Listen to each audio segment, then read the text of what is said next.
Good morning, beautiful people. Welcome back to another day of YouTube, another day of living. Yes, see, when I'm quiet on YouTube, it's because my daughter's sleeping, and if I wake her up, I gotta get her. I don't want to do that, but now she's awake.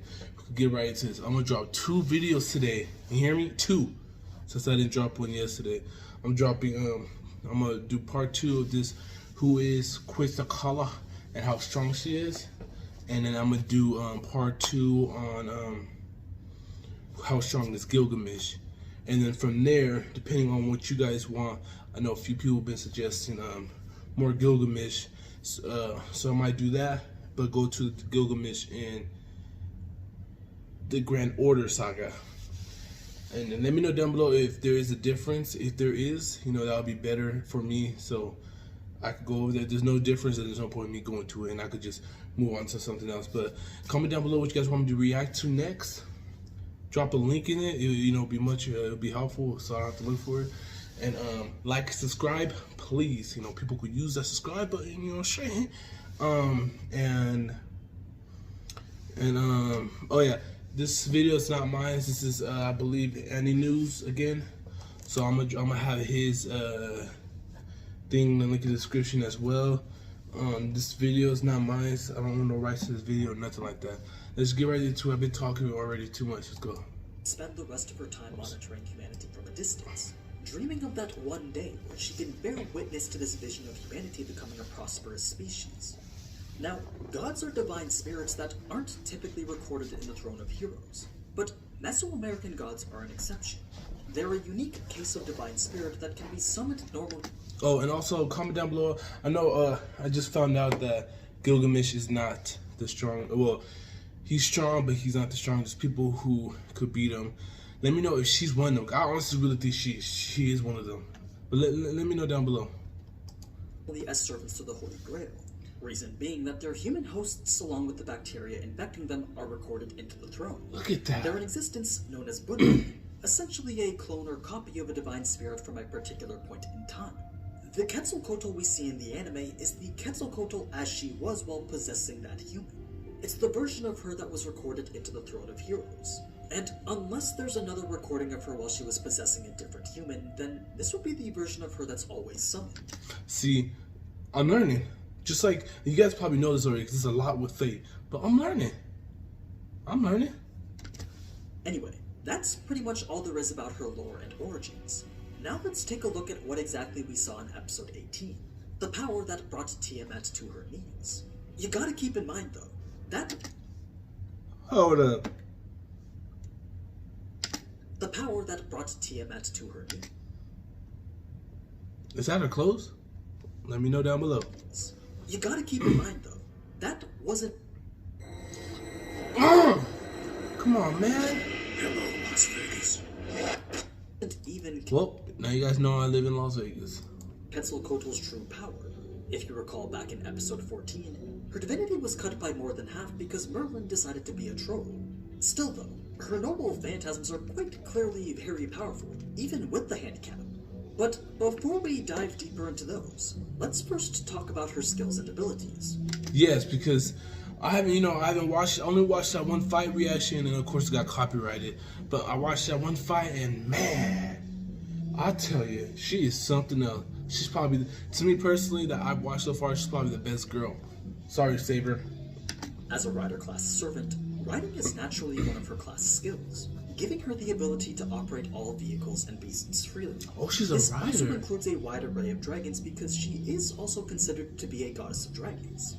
Other basic skills include a high level of magic resistance and a natural talent to command people via her charisma, a standard skill for anyone who has had experience ruling over others. A more unique ability is her goddess's divine core. This represents the perfection of being a goddess since birth. It preserves both Quetzalcoatl. Oh, who's she fighting? Oh, she's fighting Gilgamesh's dude. That's what she's fighting. Let me know. Oh no, never mind. Don't let me know what happens right here. Mind and body completely, nullifying any mental interferences and preventing the body from aging and changing. In a similar vein, she also has what's called Good God's Wisdom, a skill that stems from having shared wisdom. She also got something called these hands. She got hands. Many people. I mean, Quetzalcoatl was known for blessing others with the knowledge of agriculture and fire. She taught her Fire. What kind of fire are we talking about? Oh, my bad, I accidentally muted. in advance. And because of that, she now possesses the very powerful skill of good God's wisdom. What it does is allow her to use any skill that isn't characteristic to a single person with a very high level of proficiency. Not only that, but she can also give others the ability to use that was skill as alphabetical well. order? Because And it's not they that don't B. even have to be servants. If she wanted, Quetzalcoatl could give Fujimaru skills that other servants possess that under normal circumstances wouldn't be possible for him to use. It's a very, very powerful skill, but also requires a lot of magical energy to use. Finally, Quetzalcoatl has what's called free wrestling. This is simply her love for lucha libre manifesting itself as a skill. Now, you might be wondering how exactly... That's probably why she did that. When she jumped in the air with that one guy and she said, attack her like she that. get the opportunity to witness professional wrestling. Well, apparently she was summoned into an age where she could watch it. That's about Or as was much it as her? we I know. think it was her. The reason she liked Yeah, so it was much her, was my because bad. of how these wrestlers flew through the air as if they had wings. It was a spectacle so breathtaking that it heavily appealed to the side of her that was a goddess of wind. It brought forth a That's it. curiosity that in turn manifested itself into her personality. Oh, I don't know why I always do this. She was like this, but man, she's like bees, bro. Sorry, Giving I'm her a pausing a persona lot. I'm just resembling excited. that of a luchadora. It was such a deeply rooted passion that giving her a persona resembling that of a luchadora. It was such a deeply rooted passion Merry that she Christmas. even goes so far as to re-establish the foundations of one of her noble phantasms, making it more wrestling oriented. And you'll see exactly how really soon. So, that what part are was her noble funny. phantasms anyway? I suppose the best to start off with would be the one that classifies her into the rider class. Quetzalcoatl, the Winged Serpent, an ability that summons one of the largest known flying animals ever for her to ride. It's a pterosaur from the Jurassic Age whose name derives from Quetzalcoatl herself. However, the one that she summons aren't your average everyday Quetzalcoatlists from the Cretaceous period. Oh, so that's the actual dinosaur's name is Quetzalcoatl? Did not know that. No, these Quetzalcoatlists are a phantasmal species. They're divine beasts far more powerful than their prehistoric counterparts. Just as their master has authority over lightning, winds, and rain, they too have the ability to manipulate these aspects of the world. So, the winged dinosaurs that we see everyone riding in Babylonia are in fact a noble phantasm attributed to Quetzalcoatl. Her next noble phantasm was the one that she first used on Tiamat, better known as Oh, she has more than one? the Sunstone. In episode 11, it was the monolith that we saw at the top of her temple of worship. But back during the era of the Aztecs, it was a megalith that allowed them to observe the past and the future. It's a lot to Whether learn. it still has the ability to do that or not is unclear. It's a lot to take in. I'm trying to take in, but it's hard to talk because it's like all I'm hearing is that she's awesome, strong, powerful, be my wife, something like that. That's all I hear. But what we do know is that as Quetzalcoatl's primary symbol of worship, it provides her with a significant portion of her divinity, and subsequently her power. As a goddess of the sun, calling this noble phantasm's true name opens up a gate that releases a portion of her authority, that being the authority of the sun. It allows her to unleash these solar winds over a large area that proceed to scorch everything in its path, almost as if she was burning the area with the sun itself. When we see her use it on Tiamat, the ability was so strong that not only did it burn away a majority of Tiamat's mud, but it also turned the ground into molten lava. Obviously, it's a bit more useful for taking out a large number of enemies. Now, if she was in the regular Fate, I'm talking about before Grand Order, like Fate Zero. I know Fate Zero is now officially. That's what I've heard.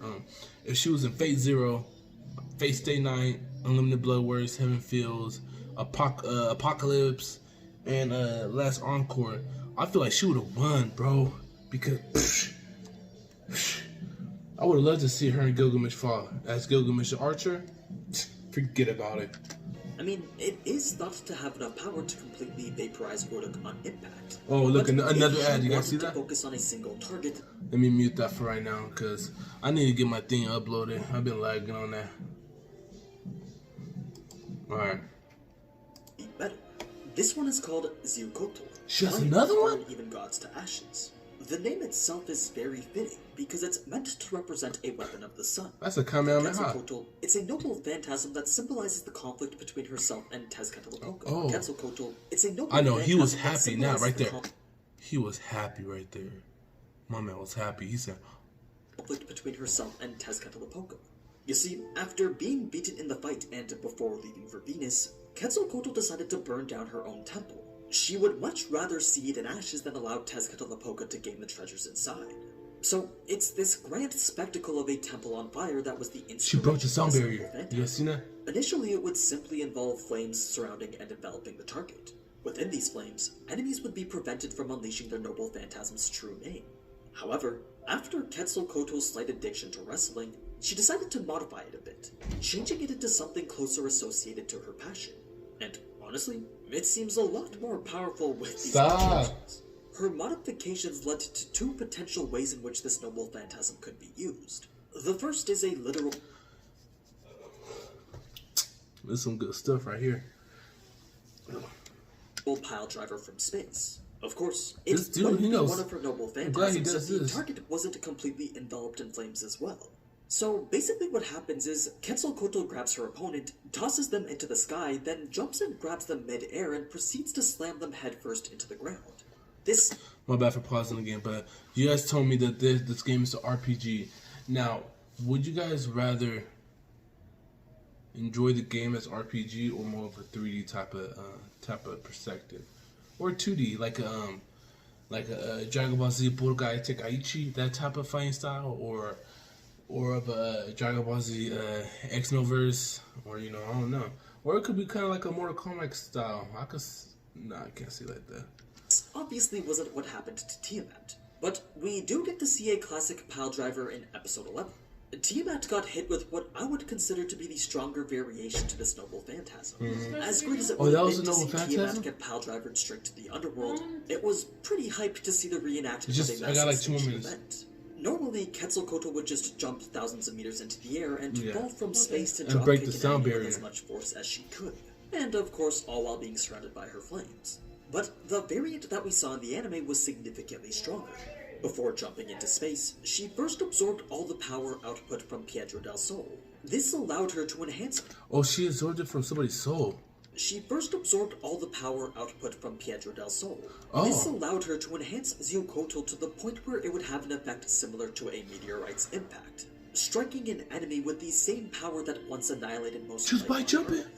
Just as how she was brought to Earth by that meteorite, she can replicate its power and impact by combining her noble phantasms together, resulting in the ultimate ability that she personally refers to as... She's a beast!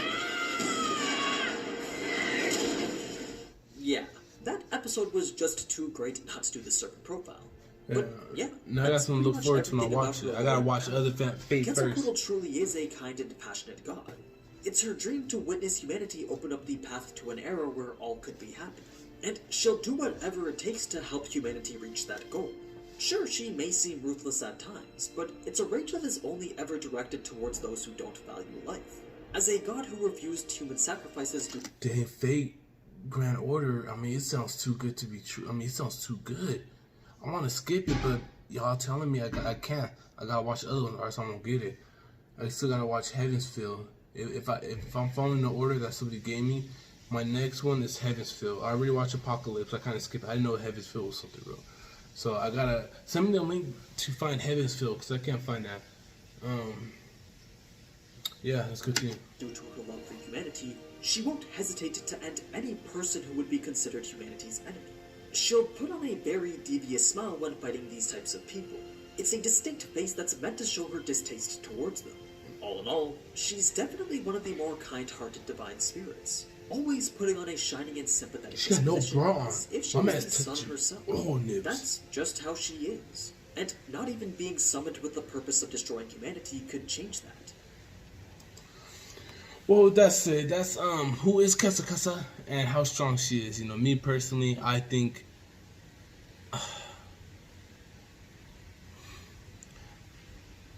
she could take on Gilgamesh, based on what I've seen. I'm talking about the Archer version of Gilgamesh, not this one, because I haven't seen this one. But I heard the Archer one's more stronger than this one. But let me know what you guys think. I'm gonna post another video a few hours after this, which is I'm gonna finish off the Gilgamesh part 2. So comment down below what you guys want me to react to next, because the next day I don't know what I'm gonna react to. I don't know if I'm gonna stick with Fate. If you guys give me something, I'll stick with Fate. If not, I'm gonna try to go to another anime. Probably I don't know. But just let me know, keep me updated. Like, subscribe, comment down below. Thank you guys. Stay tuned for part 2 for Gilgamesh.